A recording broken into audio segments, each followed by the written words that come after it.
Assalamualaikum warahmatullahi wabarakatuh. Alhamdulillahilladzi farada siyama hadza syahri ala kulli mukallafin min banil insan li'tiyadil ju' wal 'atash ala taqallubiz zaman. Asyhadu an la ilaha illallah wahdahu la syarikalah al-malikul mannan wa asyhadu anna sayyidana wa nabiyyana Muhammadan abduhu wa rasuluh alladzi akhbara anna fi Ramadan tughlaqun niran wa tuftahul jinan. Allahumma shalli wa sallim ala hadzal nabiyil karim wa ala alihi wa sahbihi wa kulli abdin shadiqil iman. Amma ba'd. Faqad qala Allah ta'ala fil Qur'anil Karim wa huwa asdaqul qailin. A'udzu billahi minasy syaithanir rajim. Qad aflahal mu'minuna alladzina hum bi shalatihim khashi'un walladzina hum 'anil lagwi mu'ridun walladzina hum lizzakati fa'ilun. Para shaimin dan shaimat,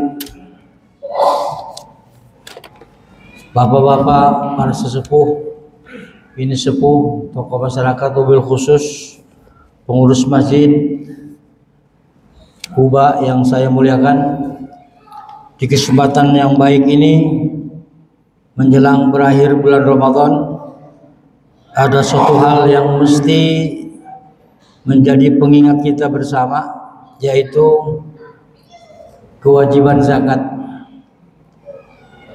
di mana di awal tahun disyariatkan puasa zakat ini di tahun kedua Hijriah. Hampir menjelang bulan Ramadan, menjelang Idul Fitri, turun tentang zakat, sama juga dengan puasa. Kita tahu bahwa pertama kita melaksanakan puasa di hari Ahad 26 Februari 624 Masehi. Kemudian 2 hari sebelum Idul Fitri turun, yaitu tentang perintah zakat. Kemudian Nabi melaksanakan sholat Idul Fitri, yaitu hari Senin, di mana ketika itu pertama kali Nabi melaksanakan sholat didampingi oleh pasukan-pasukan sahabat-sahabat yang membawa bayonet, yang ketika itu dihadiahkan oleh raja yang diberikan kepada para sahabat. Nah, dalam kesempatan yang singkat ini saya akan menerangkan bagaimana zakat ini begitu sangat penting, sehingga Allah berfirman di dalam surat Al-Anbiya, wa ja'alnahum a'immatan yahduna bi amrina wa auhayna ilaihim fi'lal khairat wa iqamis shalah wa ita'iz zakah wa kanu lana 'abidin. Ini adalah kata Nabi, Allah mengatakan, kami menjadikan mereka itu sebagai pemimpin-pemimpin yang memberikan petunjuk dengan perintah kami, dan kami wahyukan kepada mereka agar berbuat kebaikan, melaksanakan salat dan menunaikan zakat, dan hanya kepada kami mereka menyembah. Jadi zakat ini semua para nabi sebelum Nabi Muhammad melaksanakan zakat. Jadi banyak sekali kita temukan ayat-ayat di dalam Al-Quran ini yang menjelaskan ajaran zakat yang dilakukan para nabi sebelum Nabi Muhammad. Contohnya Nabi Ismail digambarkan di dalam Al-Quran sebagai pribadi yang memerintahkan keluarganya untuk sholat dan zakat. Wa dzkur fil kitabi Ismail innahu kana shadiqal wa'di wa kana rasulan nabiyya wa kana ya'muru ahlahu bis salati waz zakati wa kana inda rabbih mardiyya. Ceritakanlah wahai Muhammad kepada tentang kisah Ismail di dalam Al-Quran. Sesungguhnya dia adalah orang yang benar janjinya. Dia seorang nabi dan rasul. Dia juga adalah selalu menyuruh keluarganya untuk menegakkan sholat dan menunaikan zakat. Dan dia adalah orang yang diridhoi Tuhannya. Surat Maryam ayat 55 Kemudian Nabi Musa, setelah Nabi Ismail, Nabi Musa ketika berdoa kepada Allah dengan seruan bahwa rahmat Allah hanya diberikan kepada orang-orang yang takwa, menunaikan zakat dan mengimani ayat-ayat kami. Ini Allah terangkan di dalam surat Al-A'raf ayat 156, "Waktub lana fi hadhihi dunya hasanah wa fil akhirati inna hudna ilaik. Qala 'adzabi usibu bihi man asya wa rahmati wasi'at kulli syai'. Wa rahmati wasi'at kulli syai' fasa'aktubuha lil ladzina yattaquna wa yu'tuna zakah wal ladzina hum bi ayatina yu'minun." Dan tetapkanlah untuk kami kebajikan di dunia ini dan di akhirat. Sesungguhnya kami kembali bertaubat kepada Engkau. Allah berfirman, "Siksaku akan kutimpakan kepada siapa yang aku kehendaki dan rahmatku meliputi segala sesuatu. Maka aku akan tetapkan rahmatku untuk orang-orang yang bertakwa dan orang-orang yang menunaikan zakat dan orang-orang yang beriman kepada ayat-ayat kami." Al-A'raf ayat 156. Yang terakhir Nabi Isa. Ya, setelah Nabi Ismail diperintahkan zakat, kemudian Nabi Musa, sekarang Nabi Isa disebutkan dalam Al-Quran sebagai pribadi yang menjalankan sholat dan menunaikan zakat sepanjang hidupnya. Allah berfirman, "Qala inni Abdullah ataniyal kitaba wa ja'alani nabiyya wa ja'alani mubarakan aina ma kunta wa awsani bis salati waz zakati ma dumtu hayya." Isa berkata, sesungguhnya aku ini hamba Allah, bukan Tuhan. Aku ini hamba Allah. Allah memberiku kitab Injil dan Dia menjadikan aku seorang nabi. Dan Dia menjadikan aku seorang diberkahi di mana saja aku berada. Dan Dia memerintahkan kepadaku untuk melaksanakan sholat dan menunaikan zakat selama aku hidup. Surat Maryam ayat 20 sampai 23. Jadi hadirin yang berbahagia, diksi zakat dan maknanya disebut dalam Al-Quran sebanyak 58 kali. Allah ulang-ulang. Yang rata-rata penyebutan zakat mengiringi penyebutan sholat. Jadi wa aqimus sholat wa atuz zakah. Jadi bisa dibedakan antara kewajiban zakat dan kewajiban sholat. Sehingga sahabat Abdullah bin Mas'ud, seorang sahabat Nabi, mengatakan, "Man aqamas sholat walam yu'ti zakah fala sholatalah." Barang siapa yang melakukan sholat tapi tidak berzakat, maka seolah-olah tiada sholat baginya. Ibarat sekarang ada yang mengatakan dia sholat atau dia sholat tapi tidak puasa, ya. Ada dia puasa tapi tidak sholat. Ya, ibarat pakai baju nggak pakai celana. Islam menjadikan tentang penunaian zakat ini, berinfak, bersedekah sebagai salah satu karakter daripada ciri orang yang beriman dan bertakwa.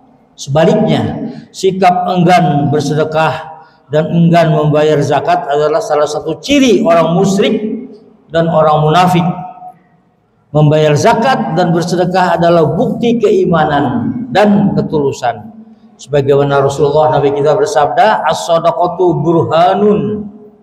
Sedekah itu atau berzakat itu adalah bukti daripada keimanan. Di riwayat lain, "Hassinu amwalakum bizakah wa dawu mardhakum bisadaqah wa iddu lil bala'id du'a." Jagalah, kata Nabi, harta-harta kalian dengan menunaikan zakat.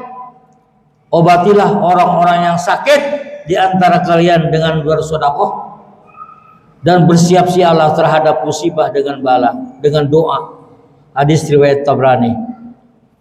Sehingga Islam mengancam mereka yang enggan membayar zakat dengan hukuman yang berat, baik hukuman di dunia maupun hukuman di akhirat.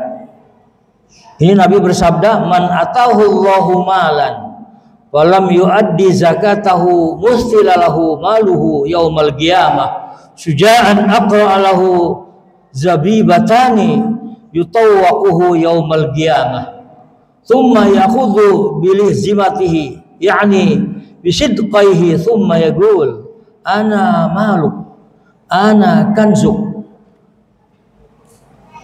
Siapa yang diberi Allah karunia harta yang banyak, Allah berikan seseorang harta, dia lalu tidak mengeluarkan zakatnya, akan menerima hukuman pada hari kiamat.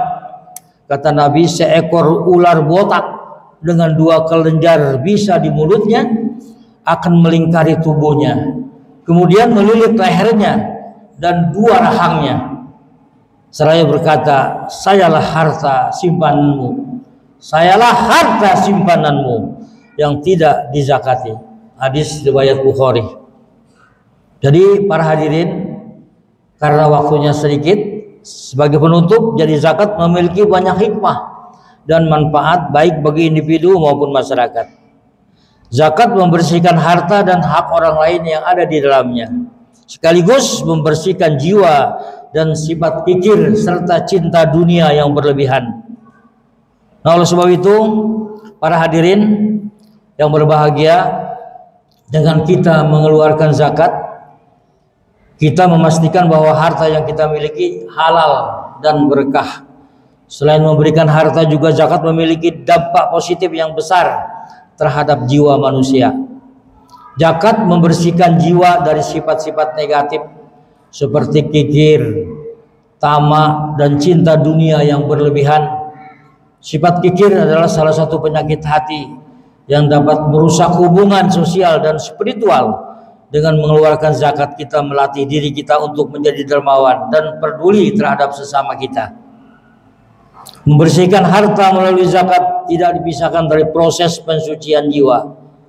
Ketika kita mengeluarkan zakat, baik itu mal maupun zakat fitrah, kita tidak hanya memberikan sebagian harta, tetapi kita juga melatih diri kita untuk melepaskan keterikatan terhadap dunia ini. Ini membantu kita mencapai keseimbangan antara kebutuhan material dan spiritual. Para hadirin yang berbahagia, kita tahu bahwa puasa kita tidak akan diterima sebelum kita membayar zakat fitrah. Akan tergantung di antara langit dan bumi sebelum kita bayarkan zakat fitrah. Nah, oleh sebab itu, 2 hari ini tentunya diperintahkan bagaimana zakat ini mengajarkan bahwa kesejahteraan individu tidak boleh mengabaikan tanggung jawab sosial.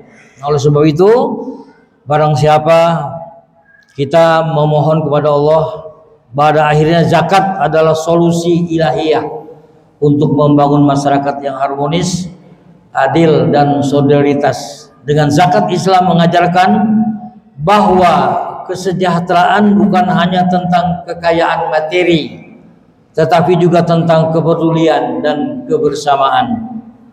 Sebagai penutup, barangkali kita perhatikan dalam surat Ali Imran ayat 180, Allah berfirman, wala yahsabanna alladzina yabkhuluna bima atahumullahu min fadli huwa khairan lahum bal huwa syarrun lahum sayutawwaquna ma bakhilu yaumal qiyamah walillahi mirathus samawati wal ard wallahu bima ta'maluna khabir.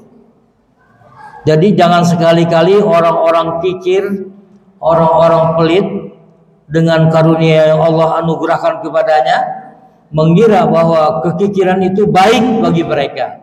Sebaliknya, kekikiran itu buruk bagi mereka.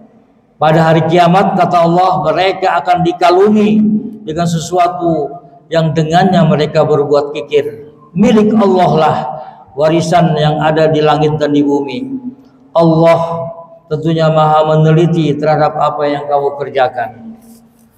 Berapa ratus juta arwah-arwah di kuburan ingin hidup lagi, bukan ingin sholat, bukan ingin puasa, ingin bersedekah, ingin berzakat. Oleh sebab itu, janganlah dalam kesempatan yang baik ini, mudah-mudahan Allah memberikan kita taufik dan rahmat serta kekuatan untuk kita bisa berzakat, agar kita dapat mewujudkan masyarakat yang saling menguatkan, masyarakat yang saling menjaga, dan juga bersama-sama meraih ridha Allah Subhanahu wa taala. Marilah kita akhiri yang 2 hari lagi ini Ramadan yang mulia dengan banyak melakukan kesalehan. Mudah-mudahan puasa kita, sedekah kita, tilawah kita, qiyamul lail kita diterima oleh Allah Subhanahu wa taala. In uridu illal islah mastata'tu wa ma taufiqi illa billah. Alaihi tawakkaltu wa ilaihi unib. Adanallahu wa iyyakum ajmain. Assalamualaikum warahmatullahi wabarakatuh.